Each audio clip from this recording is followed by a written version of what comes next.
Because I'm trying to live holy. Come on, somebody. I had a MySpace page. I had a Facebook page. Come on, somebody. Oh, y'all gonna look at me funny. Y'all gonna look at me severe. I see that like that. I'm saying I had to get rid of it. Because there's some things that come on that tube that I didn't ask to come on the tube. Come on, somebody. There's some things that pop up. There's some advertisements with some women up there who ain't got no clothes on. I can't hear nobody. I can't hear nobody. And I'm saying I don't need to feed that into my spirit. And you got your young people. And you're not monitoring what they're watching. You're not monitoring what they're listening to. And the walls are broken down. There's no protection. There's no substance of the anointing around your children to keep their eye gates and ear gates from being polluted by the world. There's no walls. I'm saying to you, and again, and y'all take it with a grain of salt, I ain't got no kids. But I promise you, any kid that I help to bring in this world and whose finances and bills I'm paying, they ain't got no privacy. They ain't got no privacy. And y'all scared, y'all run around here being scared of y'all children if you want to. Y'all can run around here being scared if you want to. But it's too much at stake. That's right. Sin is conceived in the mind. Images produce thoughts. I don't have to want to do the thing, but images. Why is the advertising industry a multi-trillion-dollar industry? Because they got sense enough to know that suggestion is powerful.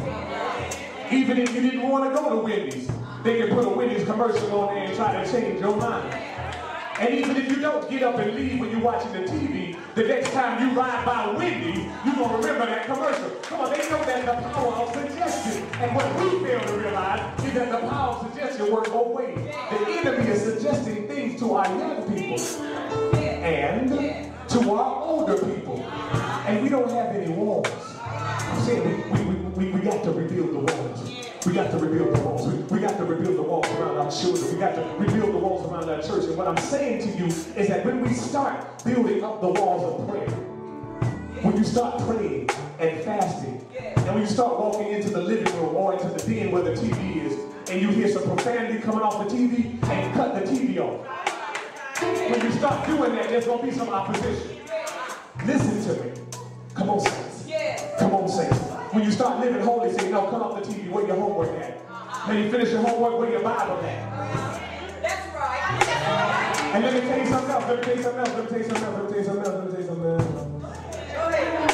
else. Jesus was the hardest on hypocrites.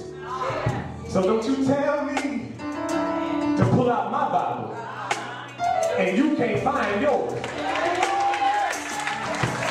Mommy, where's Nehemiah?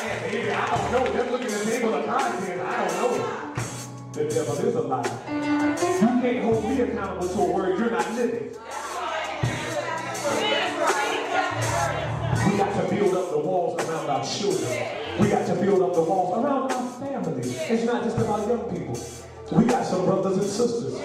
Really, we got some mothers and fathers who we just let say whatever they want to say.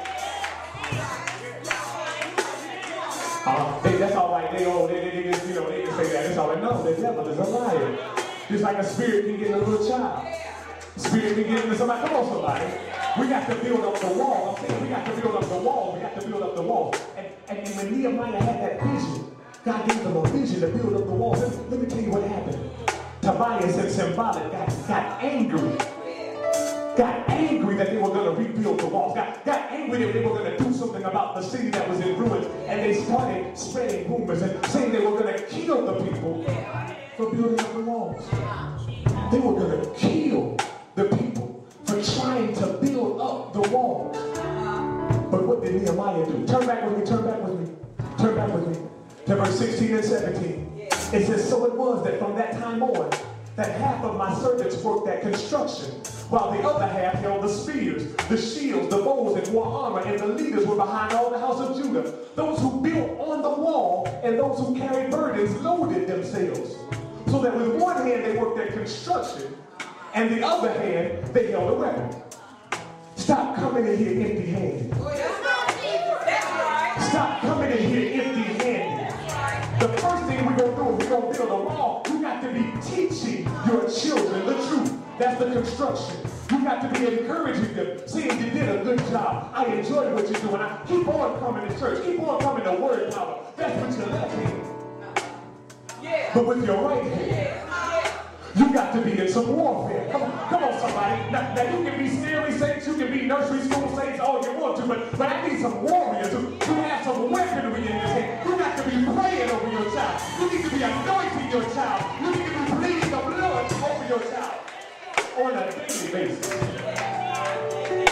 After you check their homework, after you tell them about being nice to their teachers, dig in their heads on them. Because you got to have the construction. We got to do the natural building. But we got to be in warfare too. Because the enemy is after their soul. The enemy don't care if they make A's on their report card and they soul ain't for Jesus.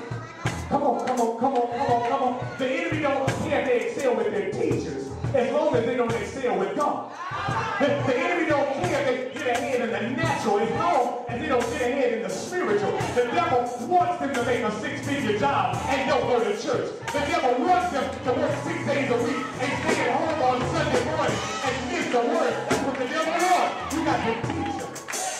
The Bible says train up a child the way they should go, and when they are old, they will not depart from it. Now some of us have departed from the way that we were trained.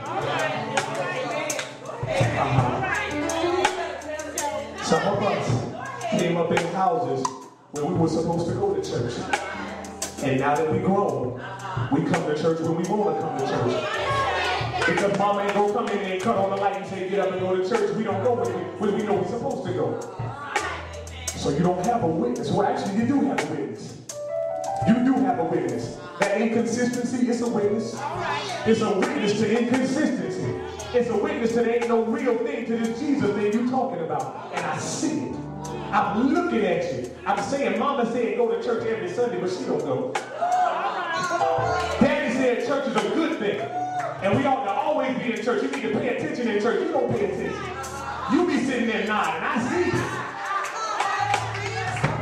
I said, you can't come in here empty-handed. You got to cover them with the natural side. You got to make sure they're in their books. Make sure they're being respectful to their teachers. Make sure they're not hanging around with the wrong crowd. That's the natural side. But there's the other side. You got to be in warfare in the spirit. You got to be praying over. You got to be fasting. You can't give your child to the enemy. You got to build up some walls. Come on, somebody. The devil ought to have to go through some walls to get to your son or daughter. I said there ought to be some walls of protection.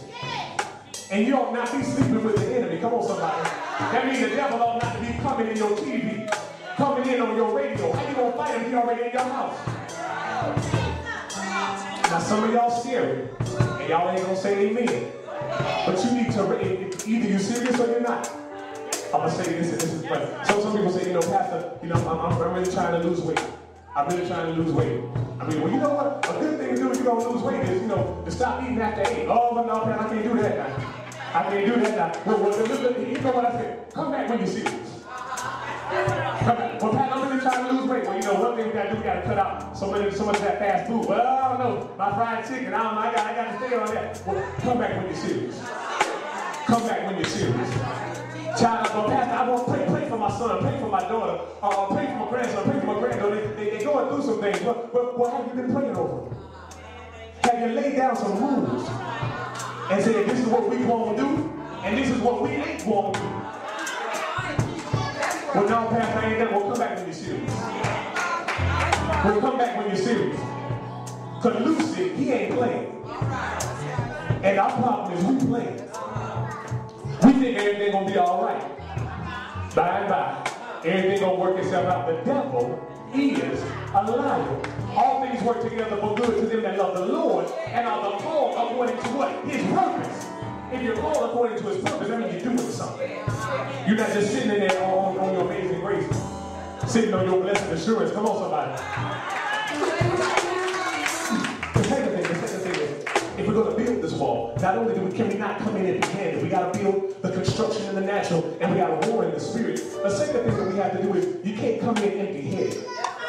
You can't come in empty-handed. Turn with me back to verse 6. Nehemiah 4 and 6. Nehemiah 4 and 6, same chapter. Verse 6. Verse 6.